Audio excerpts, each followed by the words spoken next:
Silence fell before the shock hit. Sirens cut through a sleeping suburb as armored vehicles sealed the streets, cameras blinking in the dark. Inside a private residence, hands trembled, doors were forced open, and sealed rooms were exposed under harsh white lights.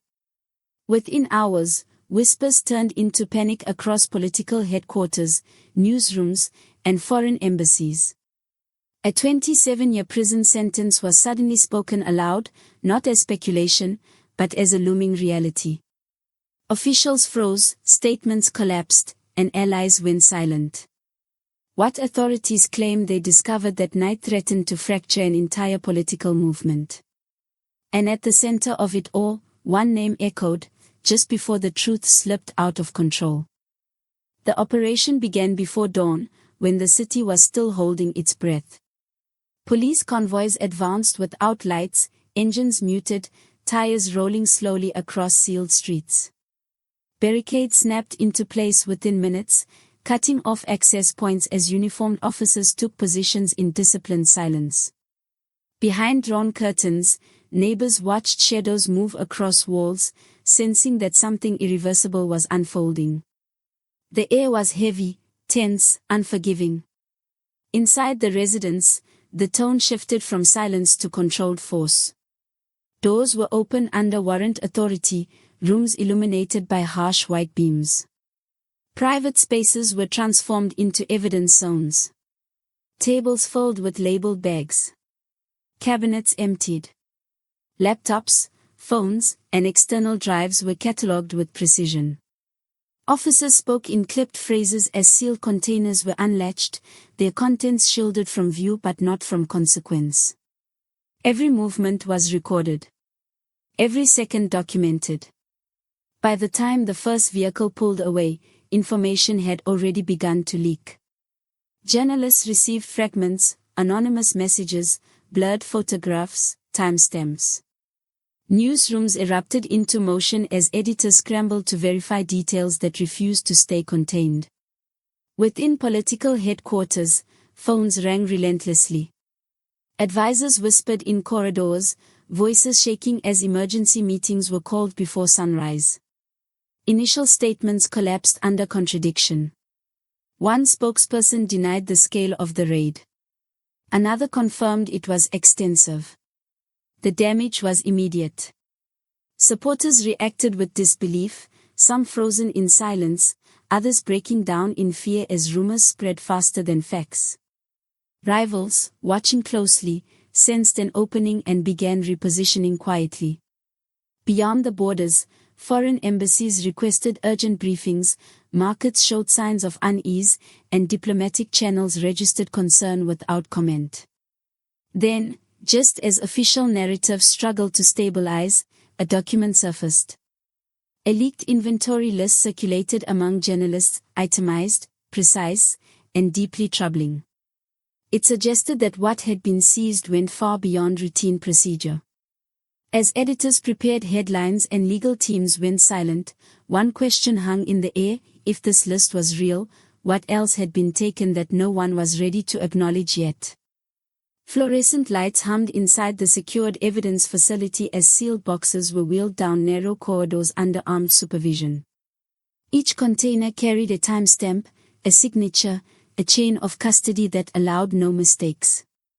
Behind reinforced doors, analysts stood over long metal tables where documents were laid out in careful grids. Pages were turned slowly. Screens flickered to life as encrypted devices were connected, their contents still hidden behind layers of digital silence. The atmosphere was clinical, but the tension was unmistakable. As word spread that the seized material was under active review, panic intensified elsewhere. In political headquarters across the city, senior figures gathered for emergency meetings that stretched deep into the night. Voices rose, then fell into uneasy whispers. Some demanded aggressive counterstatements. Others warned that denial could be fatal if even a fraction of the evidence proved authentic. Phones buzzed constantly with updates from legal teams, each call tightening the sense of encirclement. No one spoke in absolutes anymore. Fragments of information began to surface through controlled leaks. Investigators confirmed the existence of financial records linked to foreign travel logs. Secure communications hinted at contacts beyond national borders. Diplomatic channels quietly activated, with foreign authorities requesting clarification on names and dates that appeared in preliminary briefings. International pressure mounted without public accusation, a silence that carried its own weight. Outside, supporters gathered in small clusters, watching screens in disbelief as commentators struggled to interpret what was unfolding. Some wiped away tears, others shouted in anger, but none received reassurance. Inside the movement, trust eroded rapidly. Accusations of betrayal surfaced as advisors questioned who knew what, and when. A once disciplined structure began to fracture under fear. The chapter darkens as prosecutors receive a classified briefing labeled high risk. The file outlines potential charges and sentencing ranges, including a figure that sends a visible chill through the room. As the document is closed and security protocols tighten, one realization becomes unavoidable: the evidence is no longer just damaging, it is potentially devastating. And the next disclosure may be impossible to contain. The headquarters no longer felt like a command center. It felt like a bunker. Security presence doubled overnight as senior figures arrived through separate entrances, avoiding cameras and hostile reporters gathering outside. Inside, corridors filled with hurried footsteps and low, urgent conversations. Doors slammed shut as emergency meetings began without agendas, driven by fear rather than strategy. The movement that once projected discipline now showed visible fractures. Around a long conference table, voices collided. Some leaders demanded defiance, insisting the raid was a political attack that required immediate escalation. Others urged restraint, warning that reckless statements could collapse what little credibility remained. Accusations of negligence and betrayal surfaced, fingers pointed across the room. Advisors shuffled leaked documents across the table, screenshots of internal messages, timelines of decisions that now appeared dangerously exposed. No one could agree on a unified response. Beyond the walls, supporters gathered in tense silence. Flags hung motionless. Chanting failed to gain momentum. Families watched live broadcasts with disbelief as familiar figures contradicted one another on air. Donations slowed, then froze. Long-standing alliances began to quietly unravel as partners distanced themselves, unwilling to be pulled into an expanding crisis. International allies recalculated their positions, issuing carefully worded statements that offered neither support nor condemnation. Media pressure intensified. Journalists confronted spokespersons with leaked emails and unexplained travel records. Statements collapsed mid-sentence as new information surfaced in real time. The narrative that once sustained the movement began to disintegrate under scrutiny, replaced by uncertainty and fear. Inside closed rooms, legal teams warned that further leaks could trigger irreversible damage. The chapter tightens as an internal memo circulates among top leadership, marked confidential. Its assessment is blunt: survival depends on immediate damage control and absolute unity, both of which appear impossible.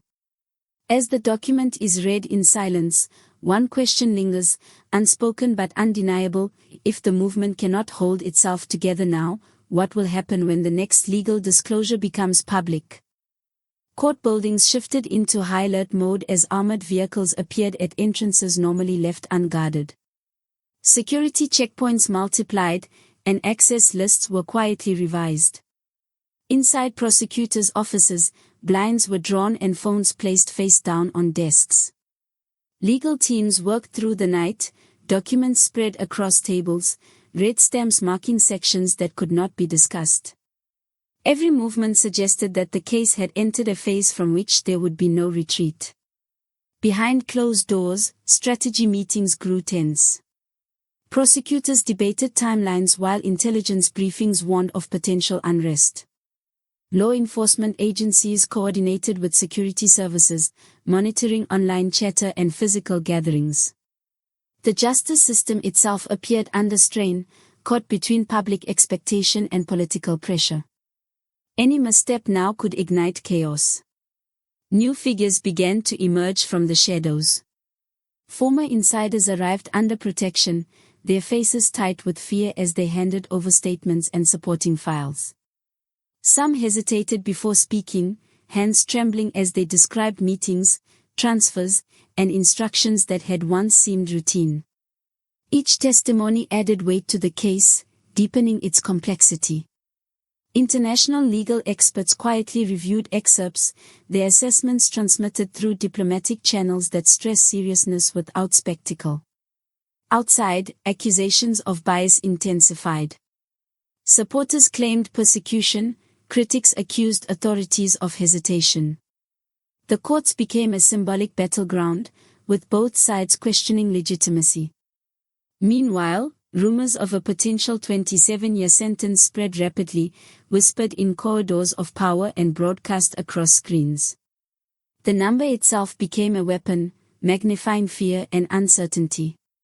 The chapter closes inside a secure briefing room where a sealed charge sheet is placed on the table. Its contents remain unseen, but the implications are clear. Officials exchange measured glances as a final decision is postponed by hours, not days. As security tightens and cameras gather outside, one unresolved threat looms: when that document is unsealed, will the system withstand the shock it is about to unleash? The final hours unfold under relentless scrutiny. Streets around key institutions are cordoned off as security forces prepare for unrest that may never come, or may erupt without warning. Cameras line the sidewalks, their lenses fixed on closed doors and guarded entrances. Inside political offices, the atmosphere is hollow. Advisors clear their desks, phones vibrate unanswered, and once confident figures avoid eye contact. The sense of inevitability is palpable.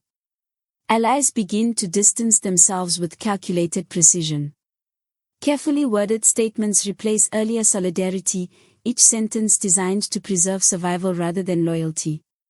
Rivals, watching from the sidelines, prepare to capitalize on the collapse, their silence louder than any accusation. Within the movement, discipline finally gives way. Leaked conversations reveal panic and resignation, acknowledging what can no longer be denied. The narrative that once held supporters together disintegrates in real time. Ordinary citizens react with a mix of anger, fear, and exhaustion. Some gather outside courthouses, others retreat into their homes, unwilling to watch history unfold on live screens. International pressure peaks as foreign governments issue statements urging stability and transparency, their concern underscoring the global implications of the moment. The crisis is no longer contained within borders. Attention shifts to the broader system. Analysts question how oversight failed, how warning signs were ignored, and how power insulated itself for so long. The focus moves beyond one individual toward an institutional reckoning that threatens to expose deeper rot. As the countdown narrows, trust in political structures hangs by a thread. The chapter ends with doors opening inside the courthouse. Security stiffens. Cameras go silent for a fraction of a second. The nation waits as officials step forward, the future balanced on words not yet spoken, leaving one final uncertainty suspended in the air: will the coming judgment restore order, or confirm that collapse has already begun?